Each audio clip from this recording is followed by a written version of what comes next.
As I said that the fertilization means the fusion of male and female gametes, right? This is the fusion of male and female gamete which gives rise to a single cell called as the zygote. This is a single cell which is formed by the fusion of male and female gamete. What happens is when the pollen grains lands on the stigma, it absorbs some of the moisture and it starts germinating. You have already seen that the pollen grain has a hard, tough covering and it needs suitable environment for start of germination. There are two ways in which the germination starts. First of all, it needs a little moisture, and second of all, it should land on a proper or the similar flower. Now, when the germination of pollen grains begin, the hard covering of the pollen grain breaks and a pollen tube is starting to form, right? This pollen tube keeps on increasing in length and it reaches the ovule that is present. It reaches within the ovary and into the ovule, right? And in the ovule we know there is an ovum or the egg, which is what? It is the female gamete, right?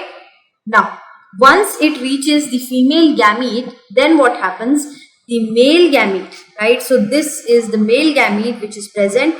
This is the male gamete, right? This is the male gamete which is present inside the germinating pollen grain. It reaches into the ovule and near the ovum. And over here you can see that the fusion of male and female gamete is taking place. Once the fusion occurs, zygote is formed, right? Remember students, although you may think that male and female gamete are fusing together, so there might be two cells, but zygote is a single cell, right? Then this zygote further develops to form the embryo, right? So embryo is multicellular, whereas zygote is your single cell. So this is the process of fertilization which takes place during the sexual reproduction. This marks the beginning of the formation of seed and fruit that we are going to study in the next session. So now let's see what happens after the fertilization takes place. So once the fertilization occurs, there is the seed and the fruit formation. If you remember, in the beginning of this chapter, we took an example of mango and we saw that in mango, the flowers started coming during the spring season, right? And also we saw that after the flowers, the fruits were available, the fruits started coming in the summers. Now, if you look at the timing of the flowers and fruits, you will find that fruits follow the flowers, right? And whenever, say, even if we take an example of mango, guava, apple or any other flowering plant, you will see that whenever there is flower, right, whenever the flowers are there, after some time you will find on the same spots there are fruits, right? The reason for the same is because we know that the fertilization is taking place within the flower and this flower is giving rise to the fruit and seed, right? So which part of the flower becomes what? Which part becomes the fruit and which parts becomes the seed? So after fertilization, the ovary grows into a fruit, right? So ovary grows into a fruit and other parts of the flower fall off. So other parts that are petal and sepals, they fall off and any other excessive part which is present, they fall off, right? Then the fruit is the ripened ovary. Right, so there are two important parts when we were talking about fertilization. We said that within the ovary there was ovule and within the ovule there was a female gamete, right? So ovary over here becomes the fruit, right? This is the fruit that ripens, right? And ovule becomes the seed. Now, if you observed. I am pretty sure all of you must have bought tomatoes. The tomatoes that you buy from your the local vendors, you will find that on those tomatoes there is a green structure, something like this, right? So green leafy structure is present. What is this green leafy structure? These are the sepals, right? And this indicates that the tomato, which is a fruit, is formed from the flower, right? So let's understand this again, that ovary grows into a fruit and other parts of the plant falls off, right? Ovule forms the seed. Within this seed, we have the embryo, right? This is the embryo which is developed from the zygote, which was formed after the fusion of the male and female gamete. This embryo is protected from the protective seed coat. Now, if you look at, I am pretty sure all of you must have eaten the mango. If you break open, at the end you will find that mango seed, the big seed, the hard one, which you're not able to eat, which has pulp all over it. When you break open the seed, that mango seed, you will find within that seed there is, or rather within that coat, the hard covering, there is a smaller seed that is present, right? This outer covering, this protective covering, protects the embryo from any kind of damage that might occur.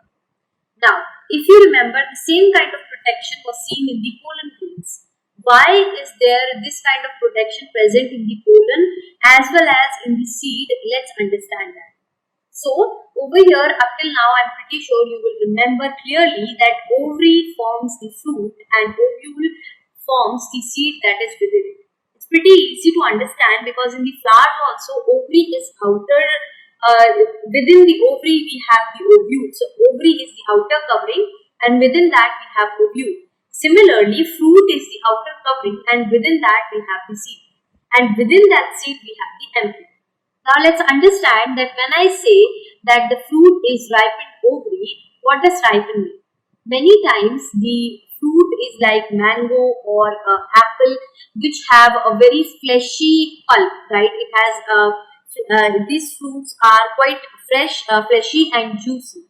Whereas some other fruits like your almond and walnuts, these are not as fleshy and juicy, but still they are fruits nonetheless. Right? Now, let's understand why do these seeds have hard outer protective covering. Same kind of plants are observed all over the place. If we talk about a forest, we will see that the same kind of suppose this is a forest area, you will find the same kind of plant growing over here, and maybe after 5 kilometers also you are finding the same kinds of plants. How does this happen? That suppose this was the parent plant, and how did the other plants were able to come up to, or they were able to travel up to 5 kilometers and they grow 5 kilometers away. This process occurs because of the seed dispersal. So, seed dispersal, as the name suggests, means the dispersing of the seed to different places. This occurs due to various reasons and with the help of various agents. So, what is the reason that the seed dispersal occurs? In other words, we can also ask, what do you think will happen if all the seeds of a plant were to fall at the same place and grow there? The reason is, why is seed dispersal necessary? Because if all the plants or the seeds fell beneath a plant, what will happen? They will have competition for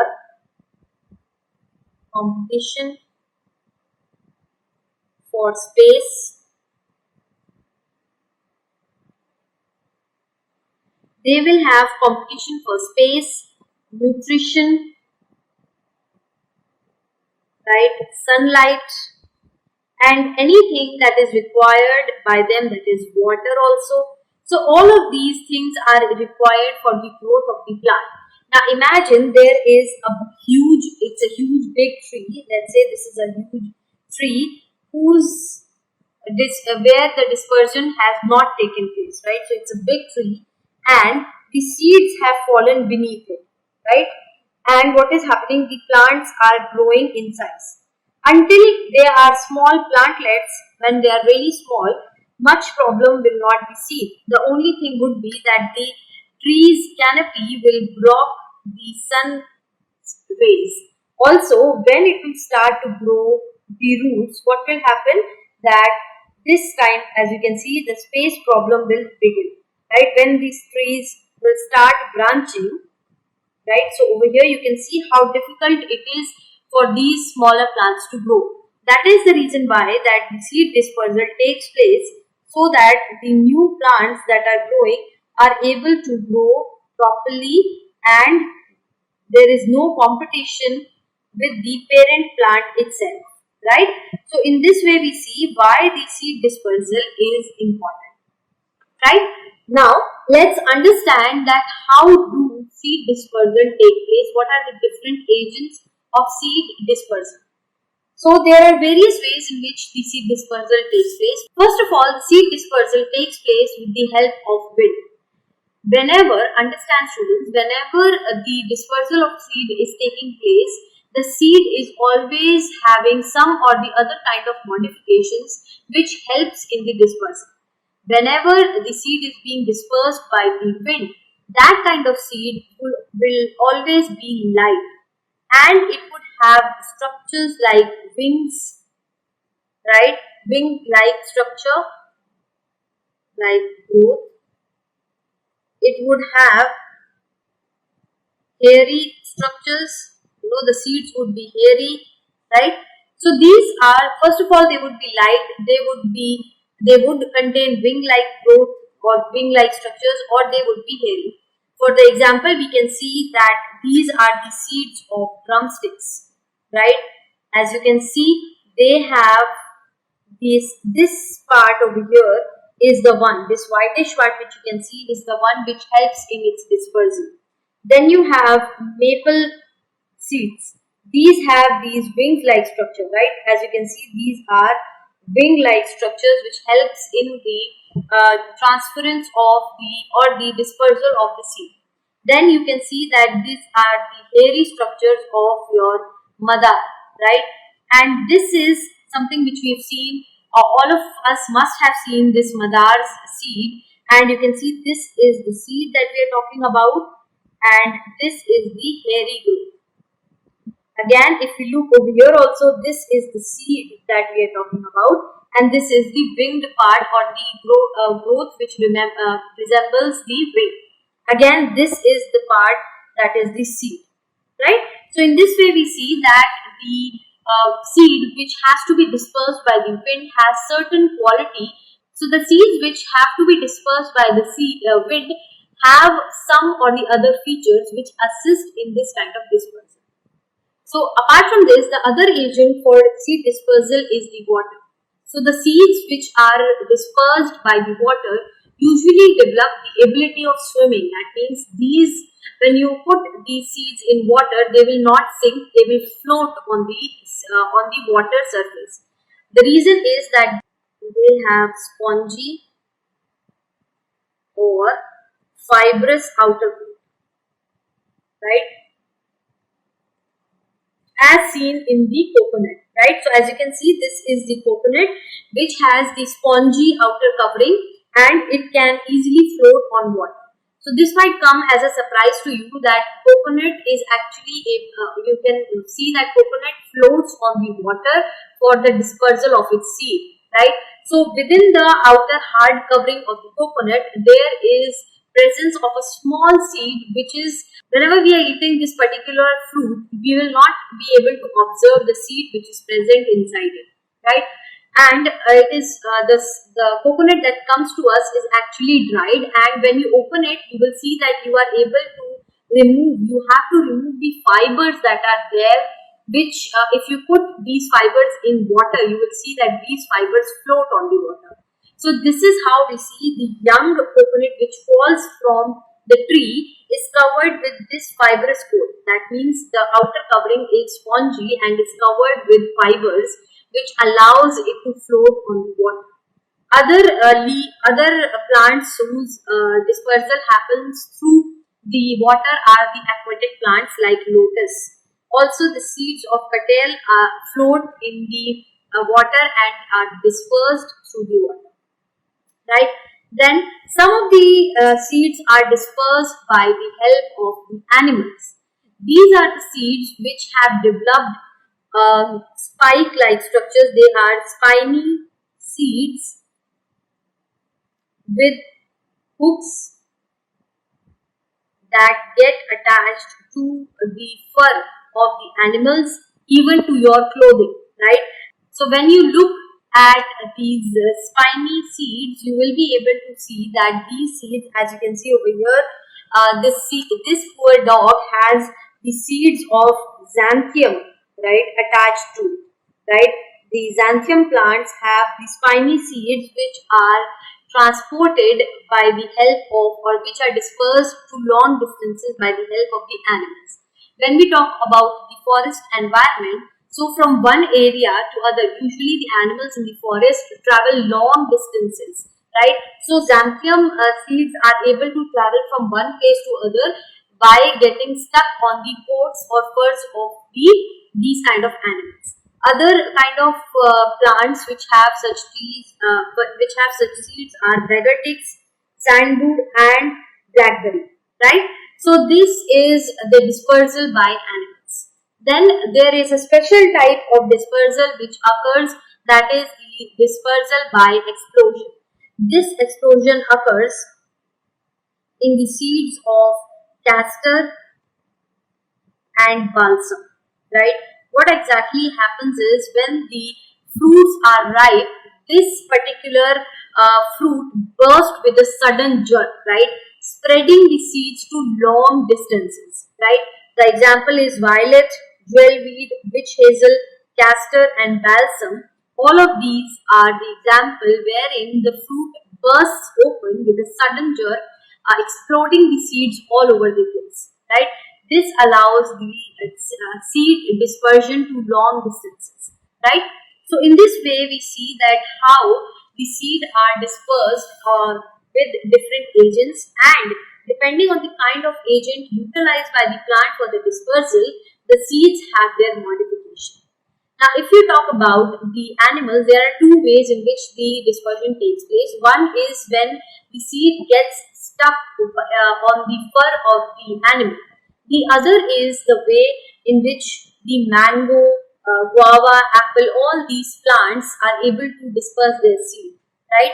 So this happens when, say, animal is taken the mango from one tree, it jumps to the, say, a monkey is eating a mango, it jumps from one tree to other tree, maybe to a third, fourth tree, and there it is eating the mango and throws the seed down, right? So that seed will grow there, it will germinate whenever it will find suitable environment, that is fertile land and moisture, it will start growing. This shows that the pulpy fruits, right, which are good, which are very tasty, also have developed this feature so that the animals eat these fruits and they are able to disperse it in two ways. Either these animals throw away the seed, or the seed is transported within their body, they do not get digested and they come out in the fecal matter, right? So in this way we see how the dispersion takes place. Again, the importance of dispersion is, students, that it allows the seed to get proper space for growing. It allows the seed to avoid any kind of competition. Also, it helps the plant to invade the wide variety of habitats, right? So I hope you were able to understand the process of seed dispersal and also what happens after the fertilization in a plant occurs. Now let's answer some questions.